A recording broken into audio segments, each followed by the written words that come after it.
नमस्कार, welcome to एस्ट्रोमेनिया। स्वागत है आपका मेरे चैनल एस्ट्रोमेनिया पर। जी हाँ, आज हम कुंडली के पंचम भाव यानी फिफ्थ हाउस के बारे में जानेंगे। इससे पहले हम कुंडली के first, second, third, fourth house के बारे में जान चुके हैं। आज हम कुंडली के फिफ्थ हाउस या पंचम भाव के बारे में जानकारी लेंगे कि प्रेडिक्टिव एस्ट्रोलॉजी में हमें इससे क्या क्या इंडिकेशंस मिलते हैं और ये कुंडली में किन किन चीज़ों को रिप्रेजेंट करता है। पंचम भाव कुंडली का बहुत इंपॉर्टेंट हाउस होता है, बहुत महत्वपूर्ण भाग है। धर्म त्रिकोण यानी कुंडली का पहला, पांचवा, नवा धर्म त्रिकोण में ये पांचवा भाव है। आइए देखते हैं कुंडली का फिफ्थ हाउस। जी हाँ, ये कुंडली का फिफ्थ हाउस है और ये कुंडली का सबसे इम्पोर्टेंट हाउस होता है।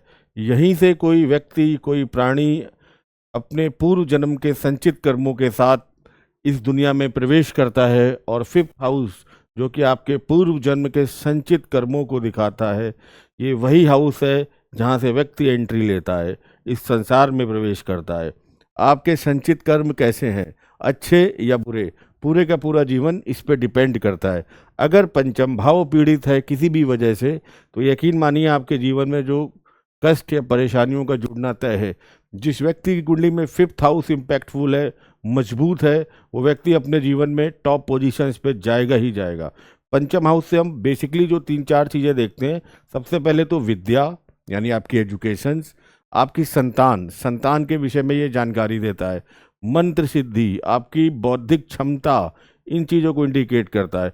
पंचम हाउस से हम आपके ग्रैंडफादर यानी दादाजी को भी देखते हैं, क्योंकि ये नवम से नवम होता है। 9th हाउस आपके फादर का हाउस होता है और 9th से 9th यानी फादर के फादर यानी आपके ग्रैंडफादर को इंडिकेट करता है। पंचम भाव आपकी एजुकेशन की क्वालिटी को इंडिकेट करता है, आप कैसी एजुकेशन लेंगे। पंचम भाव यानी फिफ्थ हाउस आपकी रिलेशनशिप, प्रेम संबंधों को दिखाता है। पंचम भाव दशम से अष्टम होने के कारण, यानी ये कुंडली का 10th हाउस है और यहाँ से 8th होने के कारण आपके कार्य क्षेत्र में परिवर्तन या कार्य क्षेत्र में पतन की को भी ये इंडिकेट करता है। पंचम भाव मंत्र सिद्धि के लिए जाना जाता है।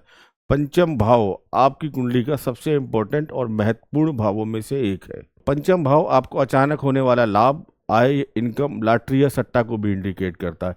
पंचम भाव आपके लाइफ पार्टनर यानी आपके जो जीवन साथी हैं उनके लाभ को भी इंडिकेट करता है। 7th हाउस जीवन साथी लाइफ पार्टनर का, उससे ही हाउस 11th है, तो जीवन साथी के लाभ या प्रॉफिट को भी हम पंचम भाव से देखते हैं। मेडिकल एस्ट्रोलॉजी में पंचम भाव से हम हार्ट, पेट का ऊपरी हिस्सा, जिगर, तिल्ली, पित्त की थैली, पैंक्रियाज, इन चीज़ों को इंडिकेट करते हैं। मंडेन एस्ट्रोलॉजी में आ जाइए। मंडेन एस्ट्रोलॉजी में पंचम भाव भी बहुत इंपॉर्टेंट है। सबसे पहले तो ये आपके राज्यसभा को इंडिकेट करता है, राज्यसभा को इंडिकेट करता है। सत्ता पक्ष के नुकसान को इंडिकेट करता है। दशम भाव सत्ता पक्ष, दशम से अष्टम होने के कारण सत्ता पक्ष के नुकसान या लॉसेस को भी ये इंडिकेट करता है। पंचम भाव मंडेन एस्ट्रोलॉजी में Bollywood, actor, actress, glamour industries और आपकी खेल कूद, स्पोर्ट्स, इन चीज़ों को भी पंचम भाव से देखते हैं। विद्यालय इंस्टीट्यूशनल बड़े, ये भी पंचम भाव से देखते हैं। बर्थ रेट, बच्चे, ये सारी चीज़ें पंचम भाव से मंडेन एस्ट्रोलॉजी में देखी जाती हैं। पंचम भाव विदेशी राजदूतों को भी इंडिकेट करता है कुंडली में, यानी जो राजदूत भारत में रहते हैं उनको भी हम पंचम भाव से देखते हैं। तो आप देखिए, एक पंचम भाव है और इससे हम कितनी सारी चीज़ों को कवर कर सकते हैं। जिसका पंचम भाव यानी पूर्व पुण्य का भाव अच्छी कंडीशन में, यकीन मानिए वो अपने जीवन में व्यक्ति जमीन से उठकर भी टॉप पोजीशंस पे जाएगा। जिसका पंचम भाव पीड़ित है, पूर्व जन्म के संचित कर्म खराब है, तो यकीन मानिए कहीं ना कहीं उसके जीवन का जो स्तर होगा वो आत्मसंतुष्टिदायक नहीं होगा।